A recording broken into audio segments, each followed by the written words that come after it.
Hello everyone, कैसे हो आप लोग। उम्मीद है बहुत अच्छे होंगे और बहुत मन लगा के अपनी पढ़ाई भी कर रहे होंगे। तो आज के क्लास में हम लोग बिहार बोर्ड क्लास 6 के हिंदी के चैप्टर 3 को पढ़ेंगे, साथ में क्वेश्चन आंसर भी करेंगे। चैप्टर 3 है पुष्प की अभिलाषा। चाह नहीं मैं शुरवाला के गहनों में गुथा जाऊं, चाह नहीं प्रेमी माला में बिंद प्यारी को ललचाऊं। इसमें माखनलाल चतुर्वेदी की ये कविता है। तो प्रस्तुत कविता का भाव जो है देश प्रेम है। इस कविता के माध्यम से कवि कहना चाह रहे हैं कि देश के लिए त्याग और बलिदान करने वाले लोग जो है वो सर्वश्रेष्ठ होते हैं। यह फूल राष्ट्रवादी है, इसलिए वह सुरवाला का गहना या गहनों का भाग नहीं बनना चाहता है। न ही यह फूल किसी प्रेमी की माला में गुथा जाना चाहता है और उस माला का भाग बन प्रेमी की प्रेमिका को ललचाना भी नहीं चाहता है। चाह नहीं सम्राटों के शब पर हे हरि डाला जाऊं, चाह नहीं देवों के सिर पर चढ़ूं भाग्य पर इठलाऊं। वह फूल सम्राटों के सब पर डाला जाना नहीं चाहता है। देवताओं के सिर पर चढ़कर वह फूल अपने भाग्य पर नाच करना भी नहीं चाहता है। मुझे तोड़ लेना वनवाली उस पथ पर देना तुम फेंक, मातृभूमि पर शीश चढ़ाने जिस पथ जाए वीर अनेक।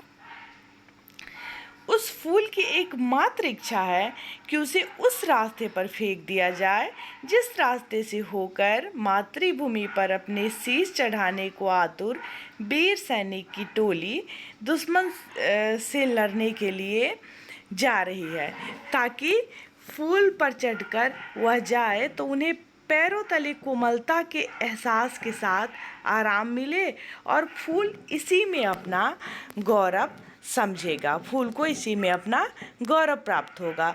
वह फूल उस रास्ते पर गिरकर उन वीरों का जो है अभिनंदन करना चाहता है और उनके पथ को सुगम बनाना चाहता है। वह फूल वीर सैनिकों के पैरों तले रौंदकर अपना जीवन न्यौछावर करना चाहता है। माखनलाल चतुर्वेदी ने इस कविता को लिखा है जो देश प्रेम की भावना से ओतप्रोत है। तो इसमें शब्दार्थ हम लोग देखेंगे। शब्दार्थ चाह, चाह का मतलब होता है इच्छा। सुरवाला मतलब देव कन्या। बिंद मतलब छेदा जाए, छेदा जाना। सम्राट जिसके अधीन कई राजा हो। सब मृत शरीर। इठलाऊं मतलब नाज नखरे करो। ठीक है, अब क्वेश्चन आंसर कर लेते हैं हम लोग। पहला क्वेश्चन है, निम्नलिखित पंक्तियों के भावार्थ स्पष्ट कीजिए। चाह नहीं सम्राटों के सब पर हे हरि डाला जाऊं, चाह नहीं देवों के सिर पर चढ़ूं भाग्य पर इठलाऊं।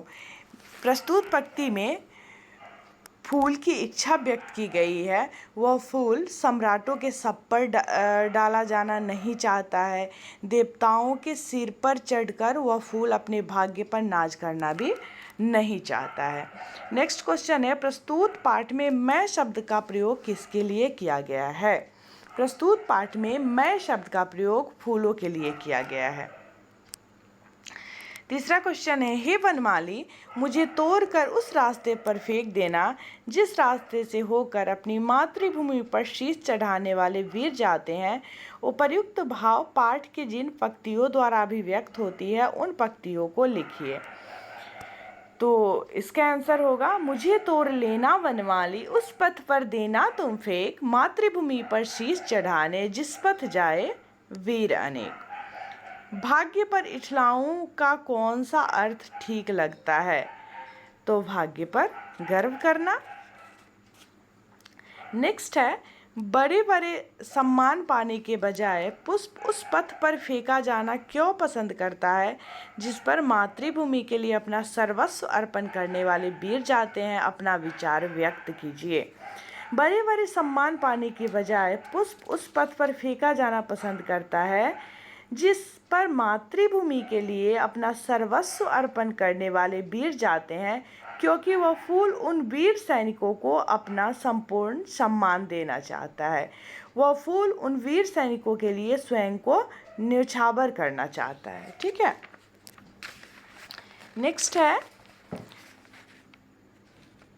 पुष्प की भांति आपकी भी कोई अभिलाषा होगी, उन्हें 10 वाक्य में लिखिए। तो जैसे पुष्प की अभिलाषा थी कि मैं मातृभूमि की सेवा में लगूं, जो वीर सैनिक जाते हैं उन पे अपने को न्यौछावर करूं। इस तरह से आप लोगों की भी कोई अभिलाषा होगी, कोई ना कोई अभिलाषा, इच्छा सबकी होती है कि आपको क्या करना है, कैसे करना है, क्या बनना है।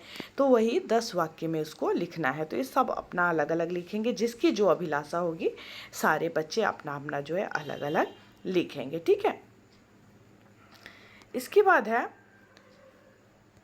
भाग्य शब्द से पहले सौ लगाकर सौभाग्य बनते हैं, इसी प्रकार ने दो अन उपसर्ग लगाकर प्रत्येक से 2-2 शब्द बनाइए।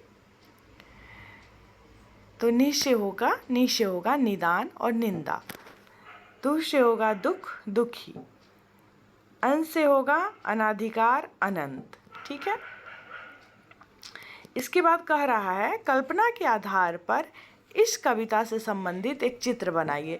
तो इस कविता से संबंधित एक कल्पना करते हुए कि पुष्प कैसे करना चाहता था, कैसे अपने आप को न्यौछावर करना चाहता था। तो आप कुछ ना कुछ इसके बारे में सोचते होइएगा, कुछ ना कुछ कल्पना करते होइएगा।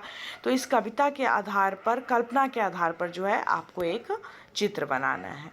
इसके बाद है मातृभूमि या देश प्रेमी से संबंधित अनेक कवियों ने कविताएं लिखी है, उनकी कविताओं को खोजकर पढ़िए और कक्षा में सुनाइए। तो जिस तरह से पुष्प की अभिलाषा देश प्रेम से संबंधित कविता है, इसी तरह देश प्रेम से संबंधित और भी कविता है। तो उस कविताओं को ढूंढना है और अपनी कक्षा में, क्लास में जो है सुनाना है। तो ये सब तो आप लोग को खुद करना होगा।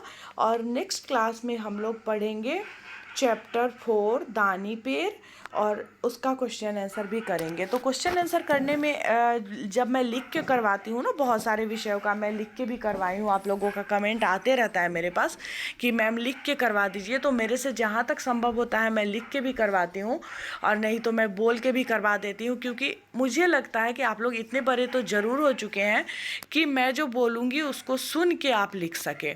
और जैसे मतलब एक बार में सुन के आप नहीं लिख पाएंगे, तो आपके पास ऑप्शन है कि वीडियो को फिर से थोड़ा पीछे करिएगा, फिर से उसको सुनिएगा 2 बार, 3 बार, 4 बार, 10 बार, जितने बार में आप लिख पाएंगे उतने बार वीडियो को पीछे करना है, थोड़ा थोड़ा 10 सेकेंड 20 सेकेंड पीछे करना है, और फिर से उस लाइन को सुनना है और लिख लेना है। और मुझे उम्मीद है कि आप लोग इसको आसानी से कर पाएंगे। तो मुझे कमेंट में ज़रूर बताइएगा कि आपको ये मेरा वीडियो कैसा लगा, और मैं जो पढ़ा रही हूँ आप लोगों को समझ में आ रहा है या नहीं। तो मिलती हूँ फिर आप लोगों से नेक्स्ट क्लास में, तब तक के लिए बाय बाय।